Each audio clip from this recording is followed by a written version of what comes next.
What's going on, everyone? Welcome to another episode of Ask Vision Paradox. This is going to be a slightly different format. Instead of the whole group being in one video, we're all going to be individually answering the questions through separate videos. Hopefully that gives a little bit more better quality and whatnot, and everyone kind of gets to answer the questions on their own time, have a little bit more thought to the questions that they're answering. And yeah, if it's your first time here, I am Emeroy, the CEO and co-founder of Vision Paradox. I pretty much chief everything officer. I do whatever I can to help the company grow, strategy, everything, create, whatever I can do to support the team. Hi everyone, I'm Max. I am the copywriter, social media manager, community manager at Vision Paradox, and I'm here to answer a couple questions. Hi there, this is Bernie, and I am to answer social media manager for Vision Paradox. So today's questions surrounded on social media. So first question is, do you have a TikTok account? Have you benefited from it? Did you earn anything from it? Earn? Yes, I have a TikTok account. I think it's a given for any person working in the social media space to at least have an account to familiarize with the different landscape. At least to me, it's like training for whatever the next thing can potentially be. And prior to TikTok, it was Musical.ly. So that was getting used, whatever was happening with Musical.ly got you ready for TikTok, though it's not really that much different. And have I benefited from it? I think TikTok is just as educational in a sense as YouTube, some YouTube tutorials, because it gets straight to the point in terms of what you're learning. It goes back like in the span of a minute. I know TikTok is not like you can hit like 3 minutes, but like the benefit of TikTok, it's short form content, and also you can share. The fact that they have rights to use a lot of music gives a lot of creators, especially dancers, including myself, to create dance content without worrying about copyright strike or being copyright, like your content being taken down because of copyright, which is, I know a lot of friends who work in the dance industry, when they share their content, it gets taken down because of copyrighted music. Instagram, Facebook, and YouTube, that happened a lot. Though I think YouTube's gotten better at it, and then Facebook, Instagram, not that they're copying TikTok at the time of this recording. Since they started copying TikTok and got more music rights, I think it's been a lot more beneficial in that sense. But yeah, I mean, that's the thing that works so well on TikTok.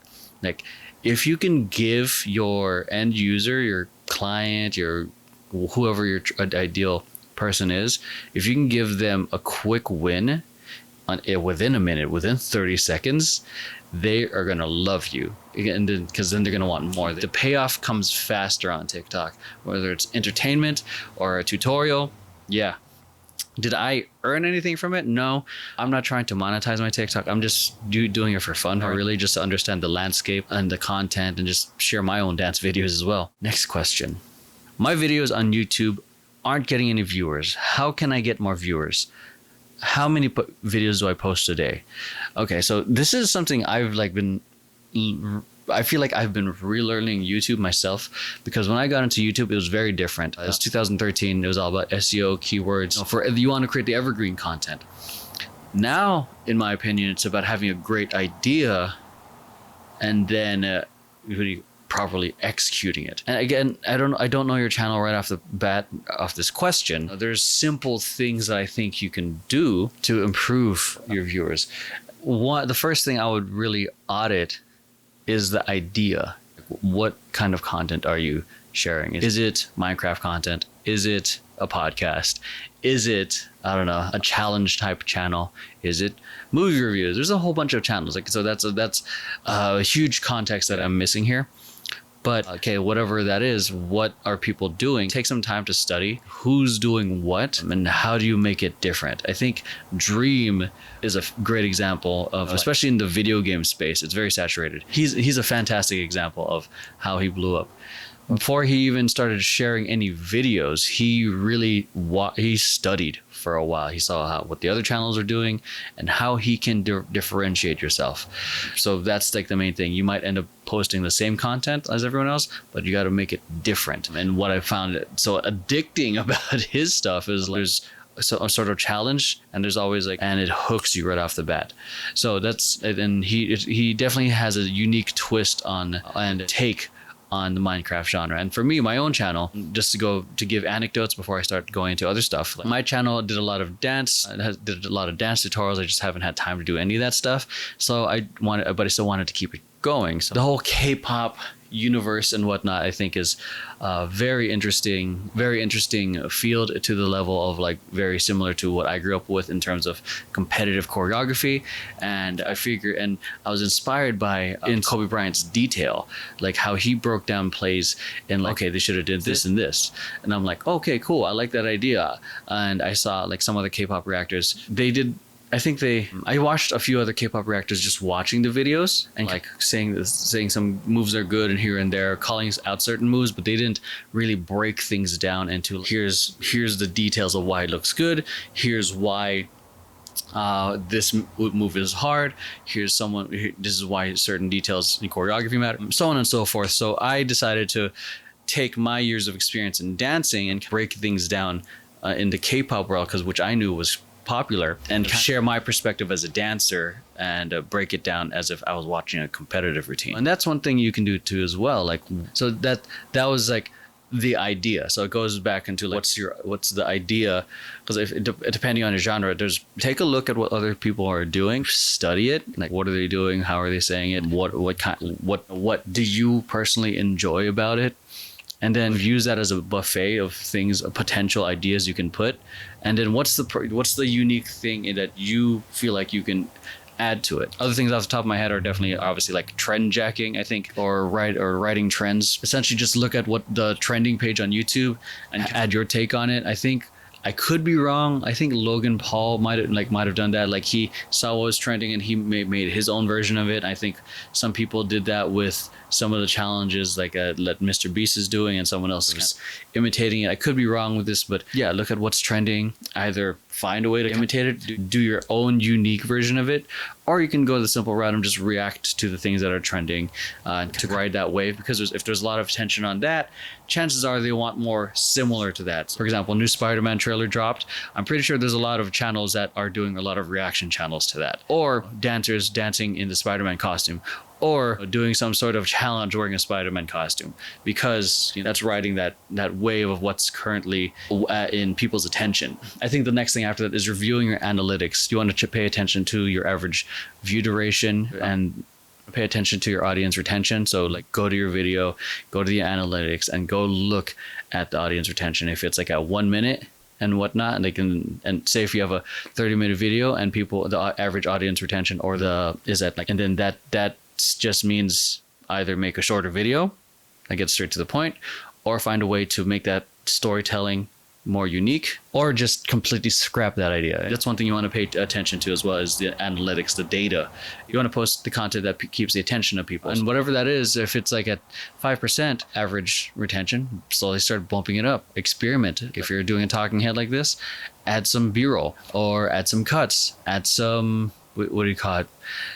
Or add some sound effects, add some music. You just do whatever you need to do to make the video more engaging. There's a lot of ways, but the worst way to do things is just to keep posting when it hasn't been working. You got to go back and look under the engine and try to fix it. The last part of the question is how many videos do I post a day? I don't think you need to post daily videos or even weekly videos anymore. There's definitely a lot of people who've shown that you don't need to, though I think that helps. But I subscribe more to the idea of like, share as often as you can provide value. As simple as that. So if you're just posting for the sake of posting and it's not that great or entertaining, then it's like a waste of time, or like no one's gonna watch that.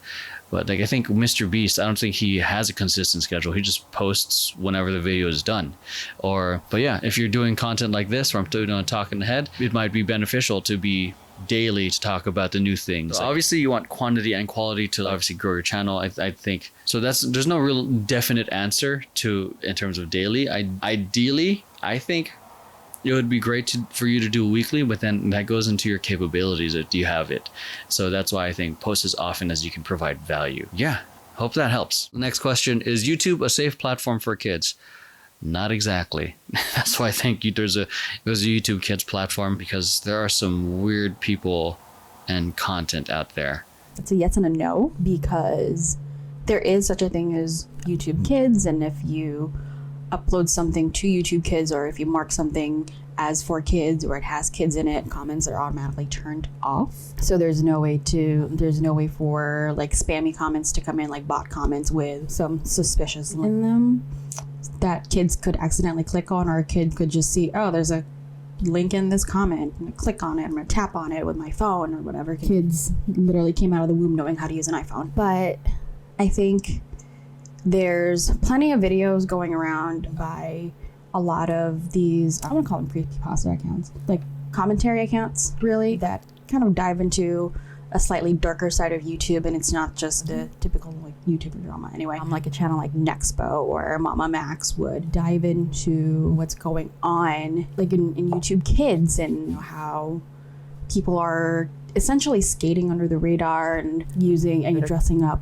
as these beloved kids characters, like comic book, like Spider-Man, Elsa from Frozen or whatever, but doing very questionable things, but still within no nudity or anything. And I think because that kind of just skates under the radar for most adults, because most adults aren't sitting here watching YouTube Kids. Kids are being exposed to this, so I wouldn't say it's safe. They're not, like, it's going to be a little harder for like someone with ill intentions to communicate directly with your child on YouTube, but they're going to be exposed to these things. I really don't want to get into it because it's a little disturbing. It's really disturbing, but yeah, it's like kind of a yes and no. I still wouldn't, like, I'm not a parent myself, but I still wouldn't depend on YouTube or YouTube Kids to essentially babysit my children. You have to at some point. Let's be realistic here. But I would still monitor, watch out for it, and you'll see it in the history anyway, on the viewing history. So it's not going to be it's not going to fly under your radar if you know what to look out for, if you know what you're looking for. But yeah, it's not as smooth, and YouTube hasn't addressed it. I think those things are still there, and yeah, it's scary. So I wouldn't say very safe enough with your help.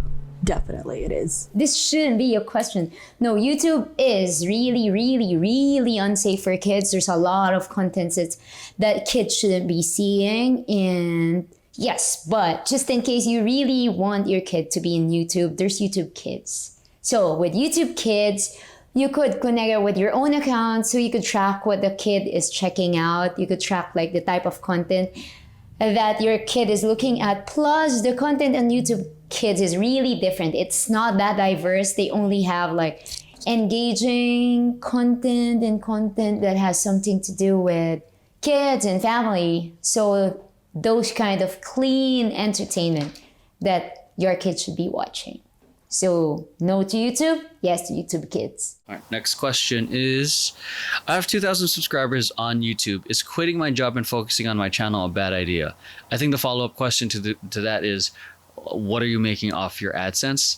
If you can, I think that's a 2,000 subscribers don't pay the bills. Yeah, because I've seen small channels like between 2,000 to 5,000 subscribers making like $4,000 to $5,000 a month, and that is a lot of money for a small channel, especially if that just must mean the content is really on point. It's entertaining, people love it. So if you're making good AdSense money just on that alone, that could be the potential for it. I would honestly be a little bit more patient. I would probably keep your job for now and let the channel grow for a bit. Because the next I guess the other follow-up question to that is, how long has your channel been up? How long have you been doing it? My concern with it, because again, this is where context is important. Like, I don't know how long you've been doing YouTube and how long you've been patiently at like wherever you are. And now it's time to take the leap, or are you just, there's a lot of context I'm missing. Again, it depends on your AdSense revenue, and if it's good to sustain you for a long while, that's the potential for it. But if it's not, I would focus on continuing to build your channel, but also I'll also start trying to bring in some brand sponsorships and stuff, because I know it's only 2,000. There's still brands that are willing to sponsor smaller channels as long as the analytics and whatnot are good on the back end, like click-through rating, the view duration, how many people, and it depends on if you can actually convert for them. But yeah, those are my thoughts. Potentially yeah, but maybe no. So it's a non-answer, but there's a lot of context here. Oh, so I know it may sound exciting, yes, because it's going up, especially when you're starting your YouTube channel when it gets up. It's so easy to say, I want to quit everything. I could be a YouTuber. But if you want something stable, wait till your YouTube channel starts earning. Because quitting your job is something really big. Nailing it into YouTube is something bigger, but you don't want to drop everything, especially if you have a stable job. You could lose everything. So please, I didn't say don't, I'm saying not yet. What you do need to ask though is yourself is, are you prepared for the financial burden it might potentially present? I don't know what it takes to run your channel right now. I don't know what you're doing, but with 2,000 subscribers, that's not in the greater like scheme of the internet. That's not a lot. 2,000 kind of isn't a lot, but there's at least 2,000 people that are watching your stuff. That's actually not bad. There's people with less. There's always gonna be people with less. There's always gonna be people with more. What that is though is, again, it comes down to a financial dilemma for me. If you're going to quit your job, did this job help pay for equipment like cameras, or if you're a gamer, like capture cards, or your computer? If you're a vlogger, like multiple cameras, and if you're a travel vlogger, traveling expenses. Like, are you able to do all this, pay for all this without a steady stream of income from your job? That's the only thing that, I think that's one of the biggest things. I totally get that you can spend more time on your channel and focus on it, and then spend more time growing your channel and being able to record more content, really, if you aren't tied to a job anymore. So there's the upside for that, but it keeps going back to, will you be able to pay for that? Do you have an editor? Are you editing it yourself? Like, there's always something. Like, do you have an Adobe account? Or everything that has to do with your channel costs money one way or another. And at 2K, typically sponsors are not lining up for somebody with 2,000 subscribers only. So if you're still able to grow your account while still working your job and making money, I would wait. But if you really can't wait, look into other avenues of making passive income without really working a job. Online tutorials like on Udemy, I blanked for a second, like Udemy or Skillshare. But yeah, make some money. That's my advice. Try to find a way to make money beyond just the YouTube channel. If you're already able to monetize your content, then great. If not yet, either keep the job or quit the job and then find another way to make passive income. It's not going to be instant. It's not going to be as much as your job, but you'll have money coming in one way or another. And at that point, every cent counts, really. So, or you start a Patreon or something like that. If you're not able to really monetize at the maximum your content, Patreon or some similar type like membership websites where your most loyal fans who are paying for a subscription could get exclusive stuff. So there's different options to make money besides just a job. There's so many people that are doing it. That's why a lot of people are quitting to focus on their creative outlets, like their YouTube channels, their Twitch streaming and all that. It's just a matter of how much risk you're willing to take financially, like at least for me. So yeah, I hope that kind of helped at least shed some perspective on it, and as opposed to just running at this or running from it, because it's not as black and white. Like, nothing is as black and white as the question is. It's not a job versus YouTube channel. It's the job helped with the YouTube channel. Now that you lose the job, you cut off that one resource, you gotta find another one. So yeah, I hope that helps. Why do Filipino YouTubers specify Tagalog in their video titles when they can write the title in Tagalog? The title in Tagalog. I don't know. This is a question for Bernie and Max. So yes, being Filipino, I think I'm in a good position to answer this. Number one, this is So this is for SEO. So it ranks up high. Because if you put your title in Filipino, the rank is gonna be just limited to content or limited to the Philippines. But you wanna reach, you're on YouTube, you wanna reach global audience, and Filipinos are everywhere. So you wanna make sure that the content that you're sharing could be viewed by people who would be interested in watching it. And these are maybe Filipinos across the globe, or because it's spoken in Filipino. So that's the exact same reason. Why don't they use English? Because it connects more to their audience. So it's like drawing in the audience by using SEO, using tools to make sure that you get a lot of views and then giving out what they wanted. Easy answer. Filipinos speak English. And also a simple answer. Filipinos are everywhere in the world for that reason. Like we kind of pride ourselves on being able to speak English pretty well, accent or not. At least we know English. English is taught in schools, depending on the school. But I think it's more to also cater to foreigners, like non-Filipinos that are curious about the Philippines, like about the culture or like an everyday life kind of thing, or somebody's just doing something nice. I have seen like some Filipino YouTubers that don't really care, then just title everything in Tagalog, knowing that their main audience is all in the Philippines anyway. And there are some Filipino YouTubers that will title their videos in English, and then some of them will specify that they're going to be speaking in Tagalog either in the title or in the description. If their channel's kind of new and they get more and more new subscribers or viewers that are not from the Philippines, and it's just a way to make their videos a little bit more accessible to a wider audience, really. And there's plenty of like actual Filipino YouTubers, not just like foreign YouTubers that ended up living in the Philippines. It's because my parents consume a lot of Filipino YouTuber content, and they do tend to title their videos in English and speak a mix of English and Tagalog or whatever language or dialect they do speak, with or without subtitles sometimes. It's like the Wild West over there.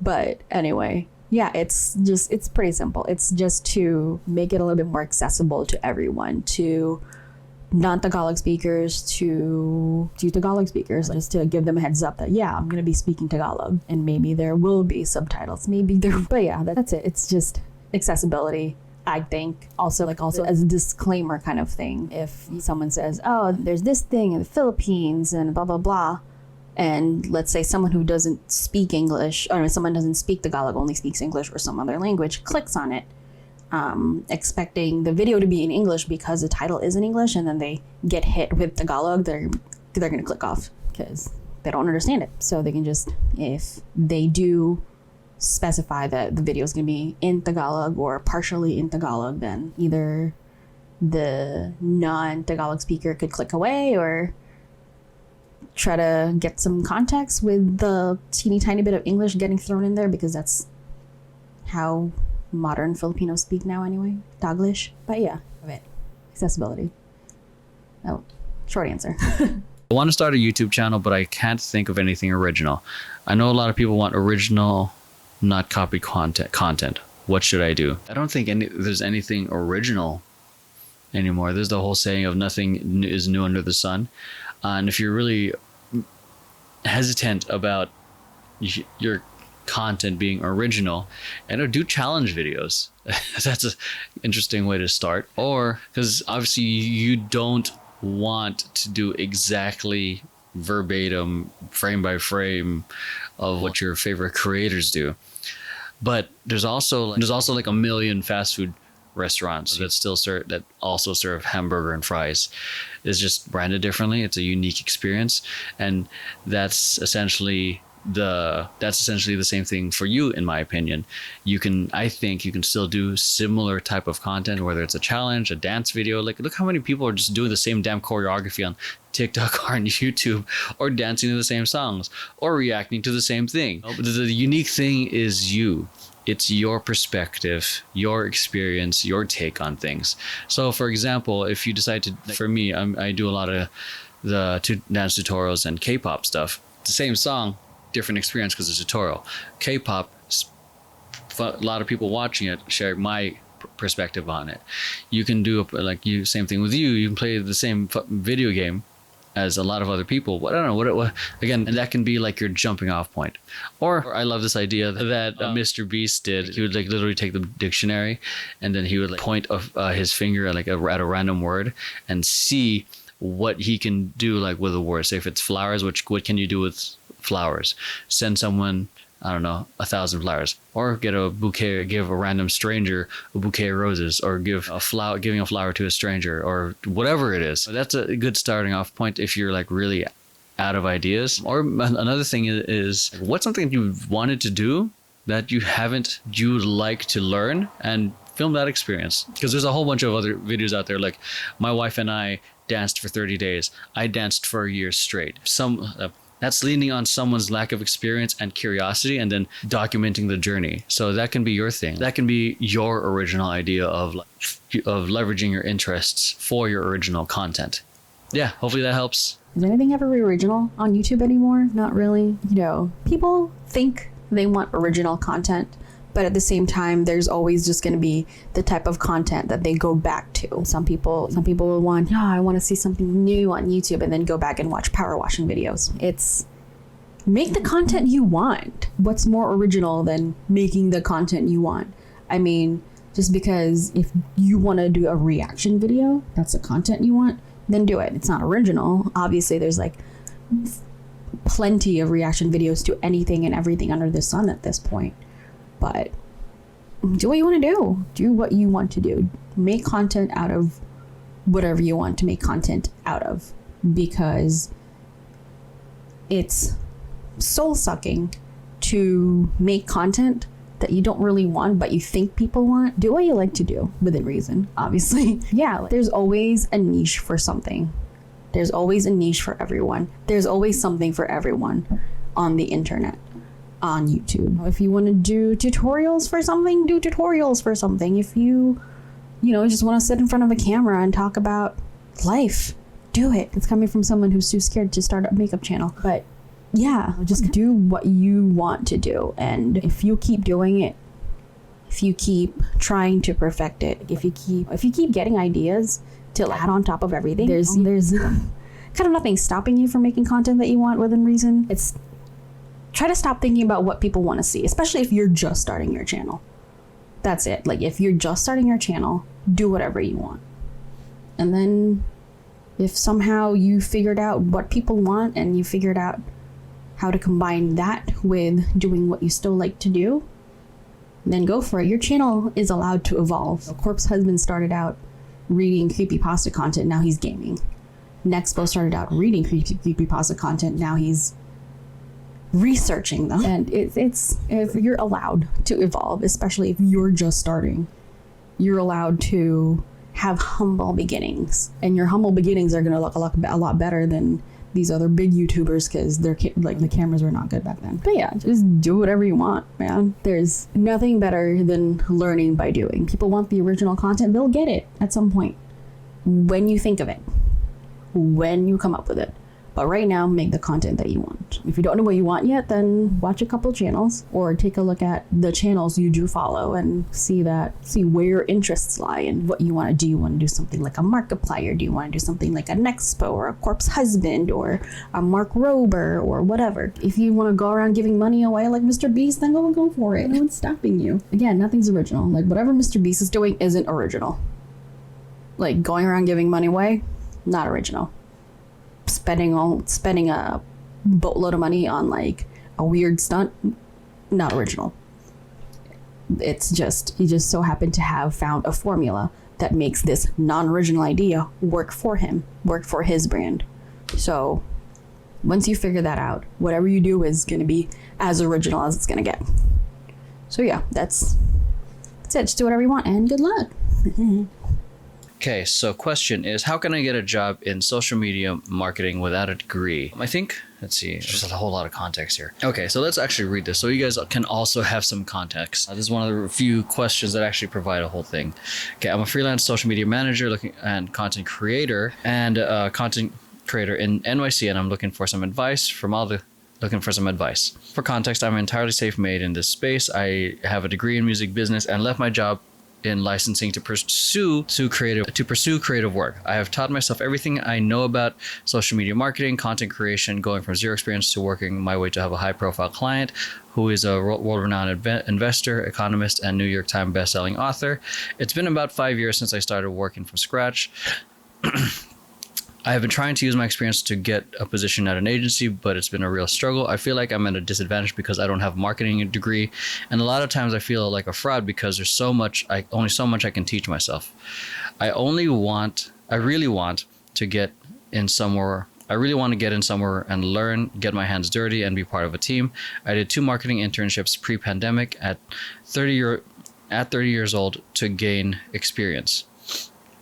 I'm wondering if you have any advice on what I could do to get myself into a creative agency to get some real professional experience. I have a lot of skills and talent, from photography to graphic design to account management and community management. I just don't really know the best way to convince someone to give me an opportunity. I've been applying to a lot of jobs, but just no luck yet. Would appreciate any tips or advice. Thank you, Tom. Okay. This is one of the few questions that actually provide context. Yeah, that's rough. Being that it's 2021, I don't have a marketing degree. I have a degree in animation, and it's different doing client work versus trying to get into an agency. Though I personally have had opportunities to work at an agency if I wanted to. But anyway, I think one thing for me that's missing, because based off this, I see that you're working with one high-profile client. You did 2 marketing internships, but I'm not sure what else, like in terms of the other stuff. I read that you have a lot of skills from graphic design, photography, account management to community management. I guess more for me is body of work. It's because, again, just based off what I just read, it's 1 high profile client and 2 internships. So for me, that's not a whole lot of experience. And so one thing for me is to have more body of work in terms of results. Like, what have you done for that high profile client to help them grow their account, help sell their books, help them get booked for events or sell tickets, whatever it is, because results speak louder than a degree, in my opinion. Because I've had some marketing interns where they, like, half the things we've done here in Vision Paradox, they don't learn in school. Yeah, that's definitely one thing that comes into mind is like, it sounds like you have good experience.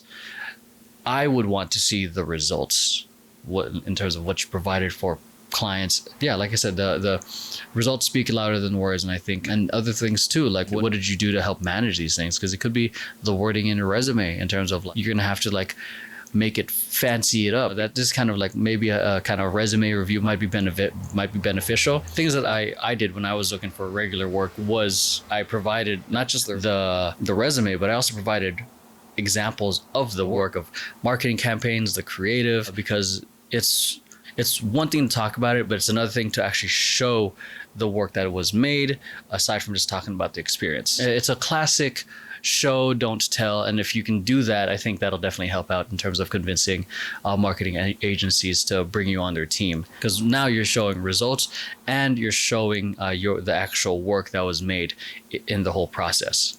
I am the perfect person to answer this question because my undergrad is psychology. So it's really far. I wouldn't say so far, but yeah, it's far from marketing per se. But I landed the job. Actually, the reason why I got into marketing is I applied for something else, and I got like social, or the marketing head said I fit in for the job. Yeah. So yes, you could. But how? As I can see here, you have already managed like content, and it was good. You got a lot of wins. So my advice to you is to nail on that content, leverage it in a way that your future employers could see your wins on how you see it.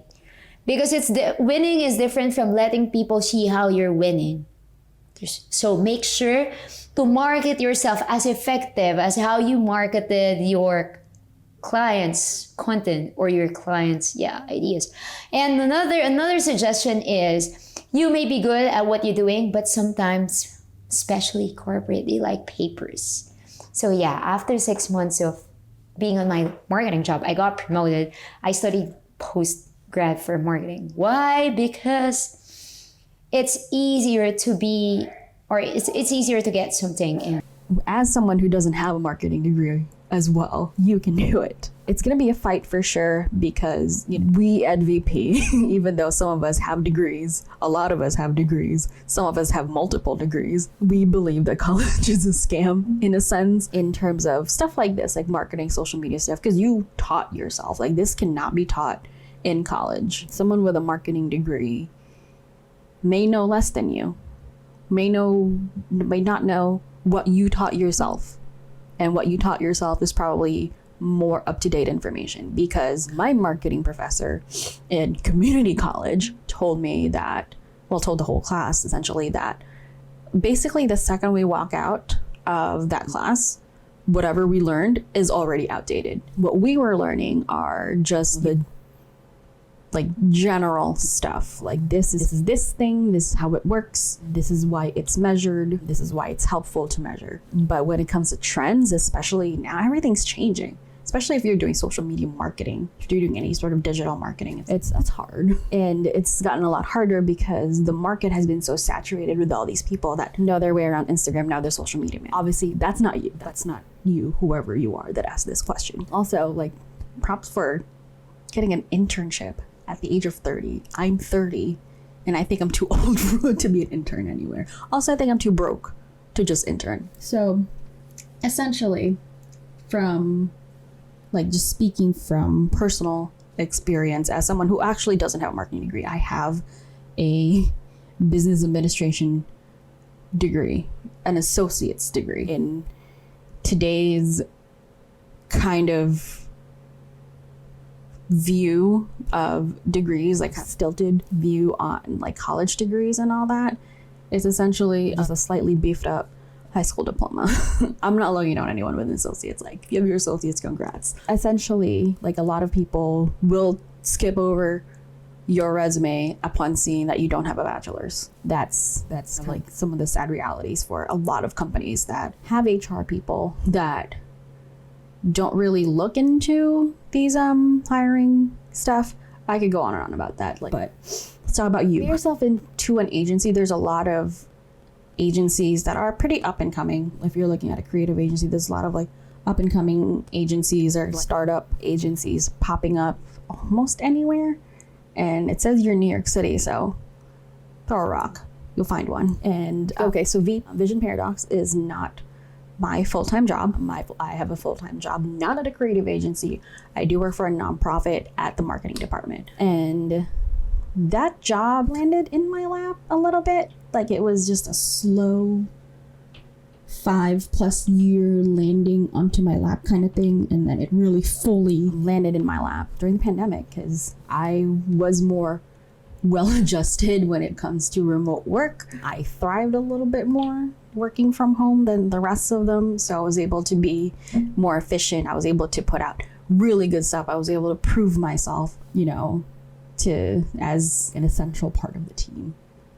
I'm kidding. So with all this talent that you do have, because what you have right now, most companies would look at you as found money, because they will hire you as a social media manager and make you do everything from graphic design to photography, community management, and account management. So if you've seen most job postings for any company, any organization looking for a social media manager, they're looking for someone that also is a photographer, that is a graphic designer, a video editor, an account manager, community manager, and all that. And they're just going to pay you a social media manager rate. If you're willing to do that for experience, I say go for it, because there's going to be some agencies, or there's going to be some companies, not agency. Maybe start at companies, maybe get yourself into a marketing department of a company that is more than willing to hire based on equivalent experience. If you don't have the marketing degree, you have the equivalent experience, and you have that like really nice resume booster with a high profile client. Sometimes that's what companies look for, especially right now, because everyone's trying to hire. But yeah, if you are willing to do that for a company and again get your hands dirty, do everything, do all the work, do the photography, do all that, like within reason, obviously. I say go for that first. I know the draw of a creative agency is very seductive. Like, I think I would consider Vision Paradox as such, and I do love it. I do love being around, like we all work remotely, but I do love being around more creatives as opposed to just, you know, businessy type people. I don't know if that's what you wanted to hear, but that's what I would do. I would cut my teeth at a marketing department in a company, which kind of helps you get your hands on everything, because that's essentially what I did, what happened to me at my job. I did the photography. We had a graphic designer. I had to furlough a bunch of people, and it included that person. I didn't take over the graphic designing. It's kind of a collaborative thing, but yeah, I took over everything essentially, and it's not ideal. I'm not getting paid for each thing. I'm getting paid one thing to do all the things. The pay isn't that big of a deal to you, and you really just want to do the job, then yeah, keep applying for agencies. Like, it doesn't hurt. There's plenty, again, if you're in New York, there's plenty of agencies out there. Try applying for VaynerMedia while you're in New York. Gary Vaynerchuk is very notoriously considers college a scam, especially for something like that, like digital marketing. It's all stuff. It's easy to teach yourself all these things. I wouldn't say easy, but yeah, just work a job somewhere that isn't an agency. But bulk up the resume, I think. And also when you apply, I think it's important to highlight all your skills that would make you an asset to the agency. Because then if you're going to be in a room full of creatives, then what makes you any different from them? Like, what makes you stand out from them? So put your best work out there. Obviously, that's a given, essentially. But yeah, best of luck to you, man. Like, you got this. Hope that helps. I have 264 followers on Instagram, but I only get 3 or 4 likes on my post. How do I get more likes? Okay, so that sounds like you have either a case of a lot of bots following you, or the content you're making might be a good idea, just not good. Especially with social media, a lot of people are just are upping their game in terms of the quality of their content. That's definitely something to take a look at to help give a much more concrete idea of what may be working for you. I would definitely encourage you to check out the analytics and see what kind of content you got the most engagement in, or the engagement, reach, and all the things. The next thing too is, I'm not against imitating people you like. For example, just to go into a little bit more of a personal story, I learned how to draw through tracing, and then from there, I looked at my favorite artists and tried to imitate them. From there, I found my own style. It can be the same for you. Look at your favorite artists or your favorite, Instagram people, and see how they're taking shots, their photos or videos or memes or whatever, what they're posting. See how they're doing it. And even to go deeper, what time they're posting it or what they're even saying. Is it a long post? Is it short? Is it witty? Is it educational? These are different elements you can take a look at in terms of improving your content, because if that's the case, it could just be the content's not that good. The next thing would be you just probably have a lot of bot followers that you need to clean up. Yeah, so improve the content. And if you're not creative in that sense, start by imitation. And don't copy exactly, don't look the same, because it's like copy paste, but look at the elements that you like and try to implement that. And then from there, you can start developing your own palette of your own creativity and whatnot. Yeah, so it's definitely coming down to the content, in my opinion. Next is, what kind of content is being shared on LinkedIn apart from job openings? Do people really use LinkedIn to post about social issues or crisis? In terms of sharing stuff on content on LinkedIn, I'm not as active on LinkedIn as I would like, but the stuff that I've shared has gotten some pretty good engagement, and the organic is is this stupid good right now. It might be different depending on when you're listening to this or watching. But do people use it to share content on issues on social crisis? I haven't seen that. I feel like that's currently a Facebook thing. A lot of people are doing that, like about social issues. I have not seen that on LinkedIn, thank God, because it's like there's plenty of it would just, in my opinion, remove the whole professionalism that the platform tries to cater. Like it's a professional environment and all that stuff. Yeah. In terms of going back to the content, I've seen and heard stories of people just sharing fitness tips, and that's how they started getting clients. And it's especially good if you're trying to start doing like group workout programs group wellness programs for people who work in corporate. I think that would be beneficial, just to start sharing your own workout tips or things like that. Other people who are digital artists just share their digital work, and that's how they get these other gigs for these animation studios or these video game companies.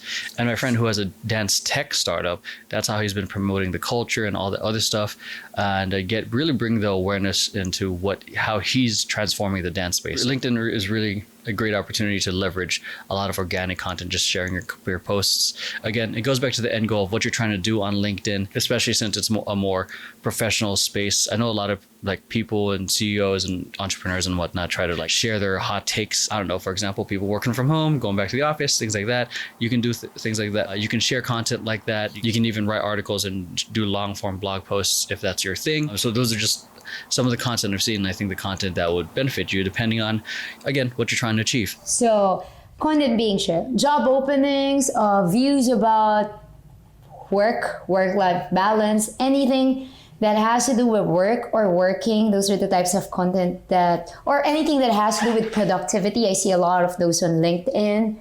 There's also a lot of, networking. So yeah, on LinkedIn. So do you really use LinkedIn to post about social issues crisis? Some people does, but in reality, they shouldn't. Yeah. To answer that second question, yes. But what kind of content is being shared on LinkedIn apart from job openings? Plenty. Companies share like milestones and stuff, company updates, or just like announcing if they have a new CEO, they have a new manager or director for something. Because like LinkedIn is a very professional environment, like to put it simply. So, like it's a place for people and companies with LinkedIn pages to pat themselves on the back a little bit, to share their achievements. People, like individuals on there, will obviously, when they change their position on something, when they add a position, job to their profile, it kind of shows up there, and it's a way to announce to their general professional network that, hey, I got a promotion or I got a new job, and people will go on there and congratulate them and thumbs up thingies, like their equivalent of likes or whatever. Yeah, like people post things other than job openings on there. LinkedIn is a great tool to find job openings, but it's also a great tool to network. If, let's say that there's a company you work for and there's an opening for a job that you want, network anyway. It doesn't hurt. Like, it's a good networking app or platform. And as for social issues and crises, it doesn't hurt to let people know where you stand on certain things. Just obviously just word it so it doesn't really affect a job prospect or anything. But then again, if a company that is super focused on the social issues that you're posting and they don't agree with it, then you might not be a company you'd want to work for anyway. So you dodged a bullet there. That's just me. But yeah, like people actually, people actually post about social issues and crises and all that. Like something as big as the pandemic, the COVID-19 pandemic, or the Black Lives Matter movement, like human rights and everything. They will post about that. They will make a stand. They will let it know which side of history they're on without the vitriol that comes with Facebook, Twitter, or even Instagram sometimes. Yeah, there's a way to do that. And it can be also as small as, should office workers go back to the office now that the pandemic is quote unquote over, or now that the world is open? Yeah, like it's also, I think what does go on LinkedIn is way more filtered than what goes on Facebook or Twitter or what any other like social platform, because I don't even call this a social media platform. It is just looking at it, but I find this more of just a network, like a professional networking like platform. Really, it's a more focused networking platform as opposed to trying to network on Facebook or Instagram or whatever. But yeah, so you do have to be a little bit more filtered here, I think, obviously, because especially if you're applying for jobs through LinkedIn too, then you can't be cursing in your LinkedIn posts, man. Come on. I mean, for VP as well, like what we do post are like some of our clips, some of our videos, like some of our, it doesn't have to be just the Q&A videos. It doesn't have to be just tutorial videos. It doesn't have to be informational videos. It doesn't have to be tips and tricks kind of videos. Like we also post like, you know, the stuff that we think is funny. Like we post clips of us reacting to Super Bowl commercials or to just like viral ads and all that. Like it's like we're still doing work. We're creating content out of the stuff that we do as a company, as an agency, and we're just putting it in as content, and it goes on Facebook, Instagram, and everything, Twitter and everything. But yeah, also some of it goes on LinkedIn.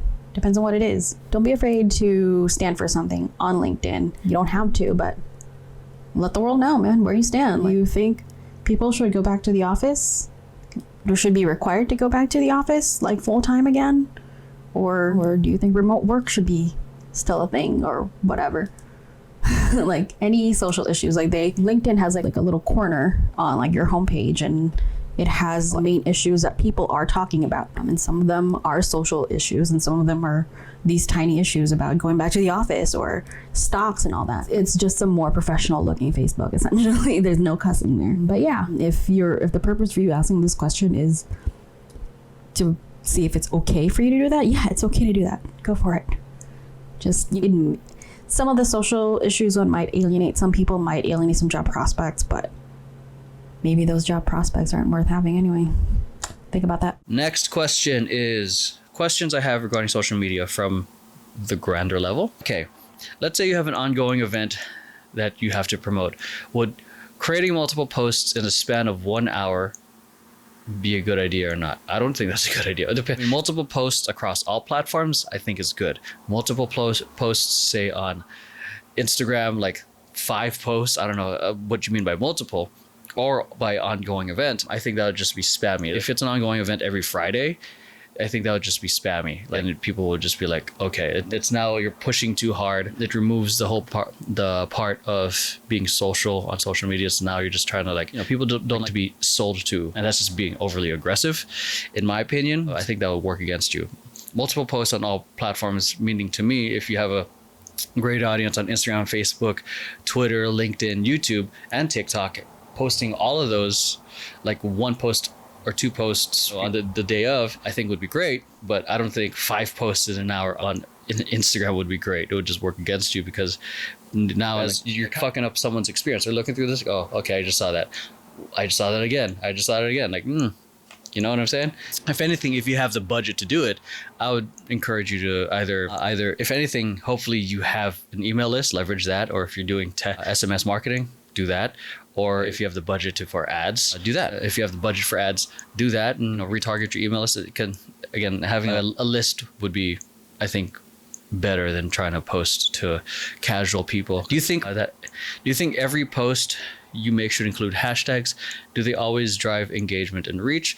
I think if this was last year, or this was just 2020, I think it would be different. Like I wouldn't add as much hashtags, but now I would say hashtags still do drive engagement. If you're talking about Instagram, and if you're looking through your feed, you're gonna see hashtags that you follow be recommended, have their own posts, and it might not necessarily be people. Though Instagram encourages like maybe 5 hashtags max. Try not to spam the crap out of it, and make sure the hashtags are relevant. Yeah, and then I think they're still pretty effective. It's definitely been more effective more now in terms of this recording versus last year. I would not put all my eggs in one basket and hoping that certain hashtags will get you the most reach. If anything, it's a tool that can help you.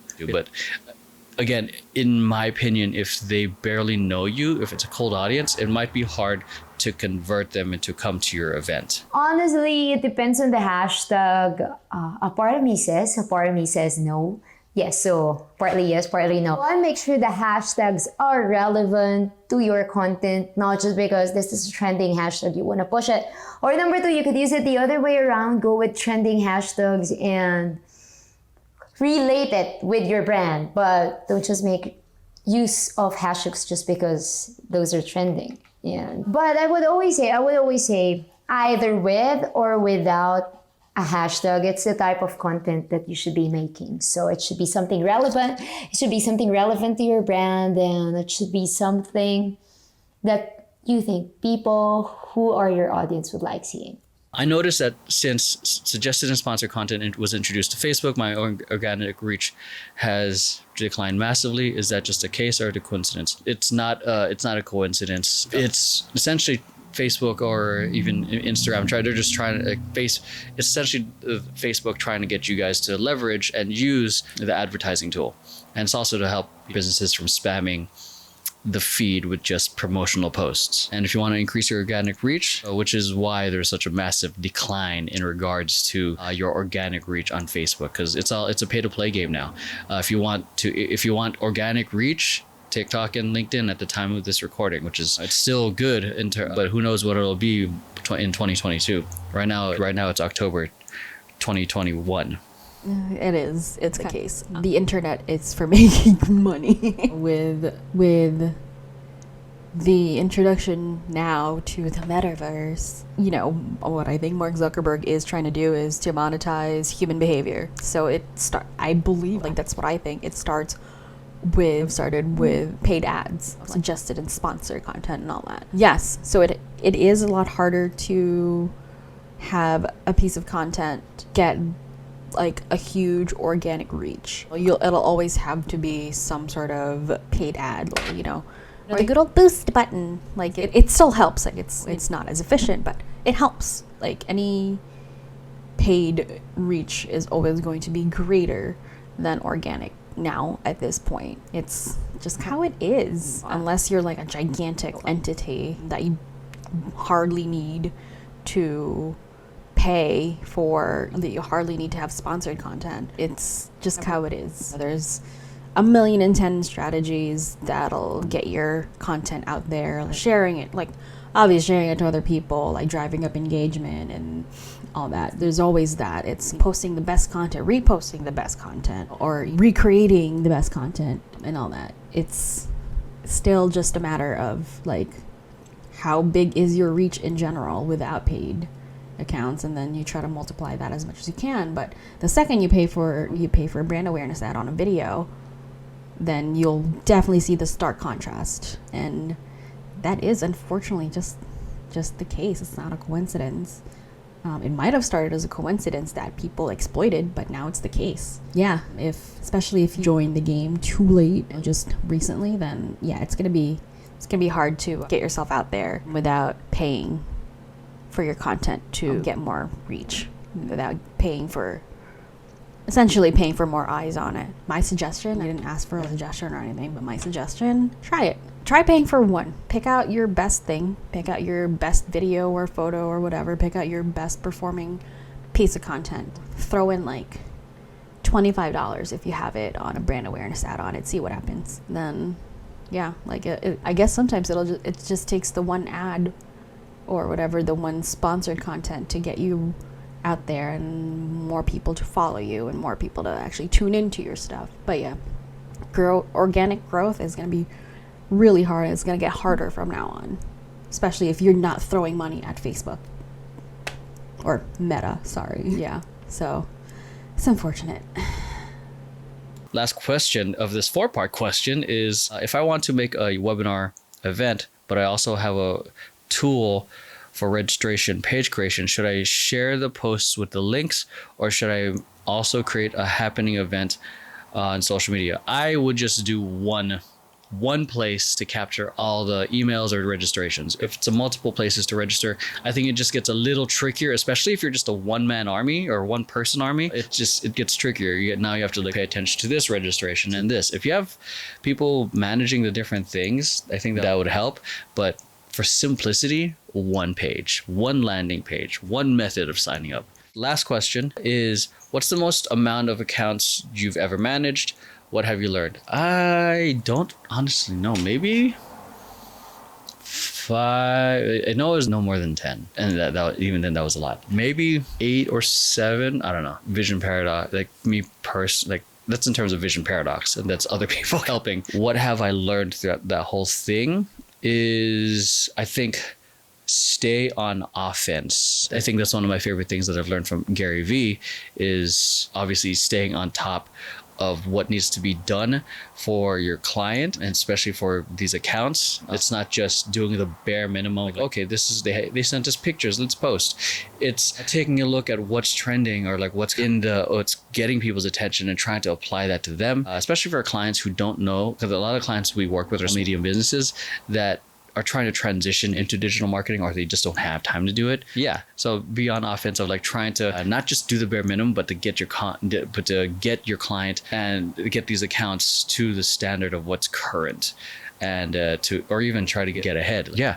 Other things too is like constant communication, like in terms of being on offense, like communicating with them in regards to like game plan, here's what was done. Because if it's like communicate with them once a month, like via email, they're going to be like, they won't know what was done. They were like, what did you do all month? What happened? I don't know what you did.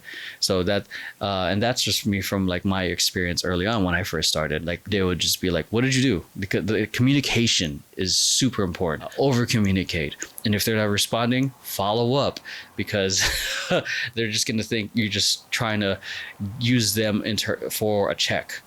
And yeah. Remember that there are also people on the other side that are relying on you to help them, and they are trusting you to get the job done. Yeah, because if you're just trying to use them for money and you don't deliver, I don't know.